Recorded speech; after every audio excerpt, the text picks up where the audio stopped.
Eto, paano ngayon yan? Yung mga natutuwa, baka nagkainuman pa yung iba. Baka kumita pa sa pagbablog yung iba, lalo na yung mga Duterte vloggers, na nung mag-file ng resignation si Malacanang press officer, Communication Undersecretary Attorney Claire Castro, akala nila mawawala na. Dahil iritang-irita yung mga maka-Duterte mula na dumating sa Malacanang si Attorney Castro na siyang tagasagot ng Palasyo ng Malacanang sa maraming sinasabi ng mga DDS, anti-Marcos at ng mga Duterte mismo. At ito po ang development. Hindi po tinanggap ni Secretary Dave Gomez, PCO, Presidential Communication Office Secretary, ang resignation, courtesy resignation ni Joseph Castro. Ibig sabihin nito, magpapatuloy siya as Joseph at nagsasalita in behalf of the President. Ako naman from day one, yan na yung aking inaasahan. Dahil yung courtesy resignation na pinagawa ni Secretary Gomez sa lahat ng Joseph, ASEC at Head, Chief General Manager at anumang head nangunguna sa mga division office under ng kanyang opisina, pinapag-resign niya para ma-evaluate niya at magpalit kung kinakailangan. Ang kay Castro hindi tinanggap. So mananatili kasi yan ay direkta sa Office of the President. Baka lalo pang tumindi ang kinatatakutan ng mga maka-Duterte na mga sagot nito. Pagbara nito kay Sara Duterte, pagbara nito sa mga abogado ni Duterte, pagbara nito sa mga DDS, at kung ano-ano pa. Yan ang galaw ni Atty. Castro kasi abogada siya. 3-in-1 nga ang tawag ko, broadcaster, abogado, at political vlogger. Ngayon po ay ang dating, hindi man opisyal na tagapagsalita o presidential spokesman, pero higit pa. Dahil siya ang tagapagtanggol ng palasyo, ng Office of the President, sa mga fake news at iba pang mga ginagawa ng anti-Marcos na alam na kung anong grupo yan. Anong inyong masasabi dyan? Mananatili siya. Okay.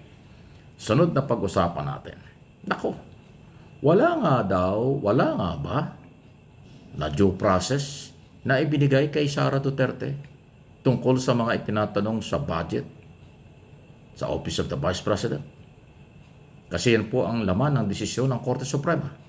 Hindi daw na ibigay sa Vice President, kay Sara, ang pagkakataong may pagtanggol ang kanyang sarili tungkol sa impeachment sa Kongreso. Pero tayo, nakasubaybay, maraming mga komite na siya'y pinatawag, pinaharap, pero hindi niya ipaliwanag. Committee on Appropriation tungkol sa budget. Blue Ribbon Committee sa Kongreso tungkol pa rin sa budget. Hindi ho na isagot ng malinaw ng Vice President sa halip nagdrama-drama pa na kunwari may sakit yung kanyang mga staff. Yung korupsyon sa Office of the President, Office of the Vice President, korupsyon sa Department of Education, hindi nasagot.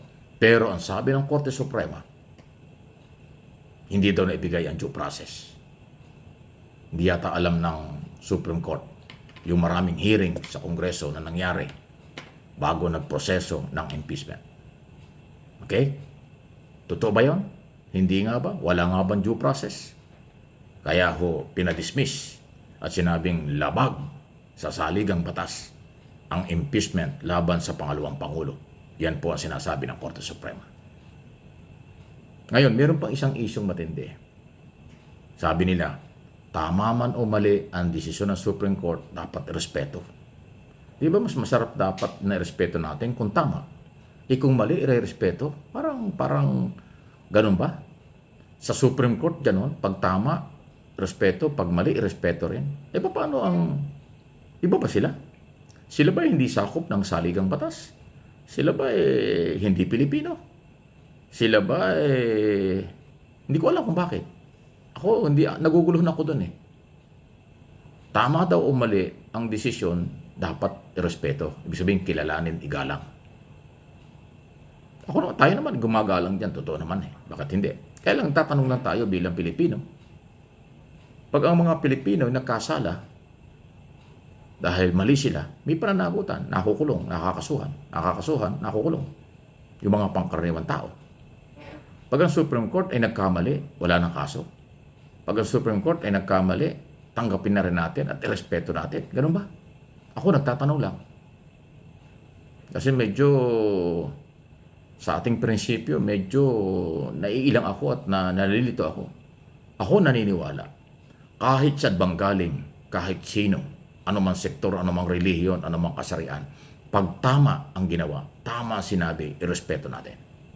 Pero pag mali, kahit siyang galing, ay mali. Pero pag nanggaling sa Korte Suprema, irespeto, igalang, kahit mali, ganun ba? Nagtatanong lang tayo. Okay magagalit. Dapat siguro may paliwanag din ito ng mga abogado ng Korte Suprema. Tama bang prinsipyo yun? Ano man ang desisyon, kahit mali sa tingin ng taong bayan, tatanggapin at irespeto. Di ba mas magandang tanggapin natin at irespeto ang tama? Lahat ng tama, kahit saan manggaling, dapat irespeto, kilalanin. Yun ang maganda. Pagka sibilyan nagkamali, may pananagutan. Pagka Supreme Court, kahit mali, walang pananagutan. Gano'n ba yun? Anyway, para sa inyong kalaman, ang mga Associate Justice at Chief Justice ng Supreme Court kasama sa mga impeachable official. Kung kayo magpapailang impeachment, katulad sa aking mga natalakay na, pwede nyo gawin. Pero binago nila yung initiation o proseso, napakahaba ng proseso. Binago po nila. Yun ang interpretation nila. Ayaw na Supreme Court na 1/3 signature na hindi daw alam yung detalye ng kaso ay kaagad-agad itatransfer sa Senado ang article of impeachment. Wala daw due process yun, sabi ng Supreme Court, di ba? Kasi yun ang basihan eh. Hindi daw nabigyan ng due process, hindi daw dumaan sa hearing, hindi daw nadinig ang side ng ini-impeach. Sa ilalim din po ng saligang batas at yan ay naging president na ng panahon ni Speaker Villar, nakakuha ng sapat na number, 1/3 vote ang Kongreso, ipinasa ang article of impeachment sa Senado, nagkaroon ng trial. Ganito rin na nangyari kay Sara. Walang public hearing, pero hindi lang 1/3, nakakuha pa ang 215, majority na, ng member ng Kongreso ng 19 Congress ang nag-signature at nag-endorso. Pero sabi ng Supreme Court, illegal yan or unconstitutional kasi hindi nabigyan ng due process si Sara. Nawala na yung provision ng saligang batas na paniniwala ng Kongreso, inap na ang 1/3 o higit pa na endorsement, nag-endorso sa article of impeachment. Talagang debating matindi ito. Ay nako, kaya nagtatanong lang tayo.